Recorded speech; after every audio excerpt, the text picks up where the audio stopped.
Assalamualaikum warahmatullahi wabarakatuh. Nama saya Panji Sugiarto. Saya dari Teknik Elektro Universitas Malang.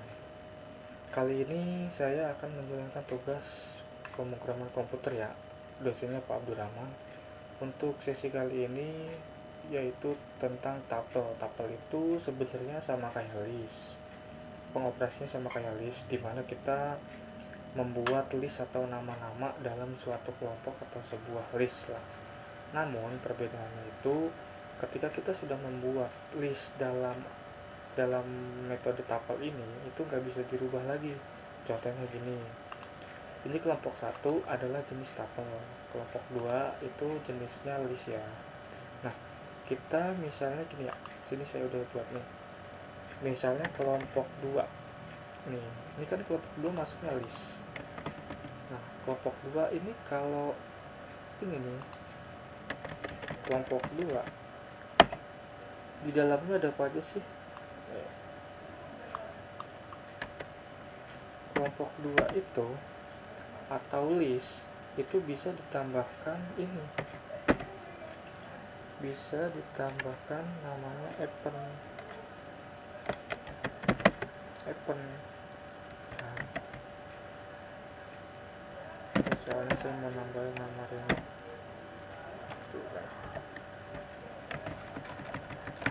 Nah, kalau di dalam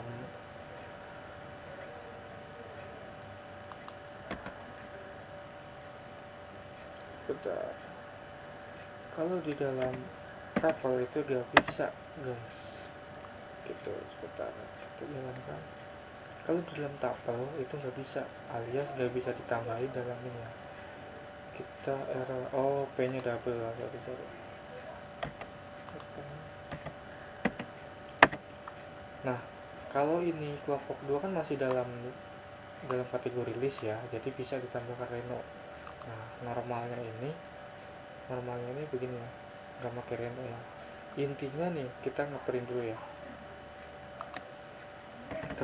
jadi intinya itu sama seperti list. Kita bisa membuat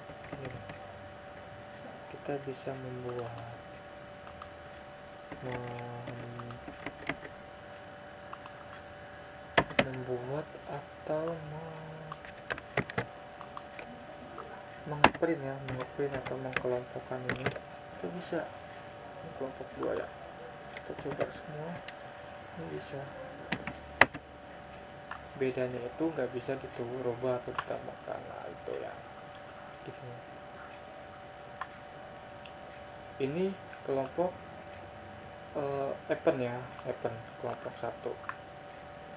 Nah, kelompok 2 itu ada Ranti, Irsyad, Firki, dan Fahril. Nah, ini kelompok 2. Nah, ini kelompok 2 murni ya. Nah, lalu ketika saya mau menambahkan Reno di dalam kelompok 1 kan itu tapel, itu tidak bisa. Nah, karena dia nggak punya tapel atau istilah kata dia nggak bisa menambahkannya gitu. Dia punya apa aja sih? Kita bisa lihat kelompok 1 dia ada apa aja sih. Nah, dia ada count sama index. Nah, index ini kan kita udah ngeprint ya,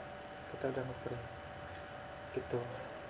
Nah, bisanya itu dalam list nih. Contohnya kita berarti masukin Reno itu di kelompok 2 karena dia kelompok 2 masuk dalam list, bukan dalam tapel ya. Kalau tapel itu kelompok 1 gitu. Nah, sorry ini nggak bisa di print ya, kita lengkap saja. Nah, jadi si Reno itu masuk ke dalam kelompok 2, yaitu masuk ke dalam kelompok list tuh. Jadinya Reno itu masuk ke kelompok list gitu. Jadi kesimpulannya, tapel ini berguna untuk cepat ya. Jadi dia nggak bisa dirubah-rubah untuk data-data yang nggak bisa dirubah. Jadi kalau kita tuh punya data, misalnya kita ngasih data Excel ke teman kita atau kemana, itu cuman bisa dilihat doang, ibarat kata begitu, nggak bisa diedit. Nah, yang bisa edit itu kita sendiri atau kita bisa ngasih aksesnya ke orang yang kita mau gitu. Jadi itu istilah tuple sih menurut saya. Itu kalau list kita bisa mengubahnya langsung di sini gitu, eh, tanpa harus meminta kode atau enkripsinya ya gitu. Cukup sekian ya, terima kasih penjelasan dari saya. Bila ada salah kata mohon maaf. Terima kasih.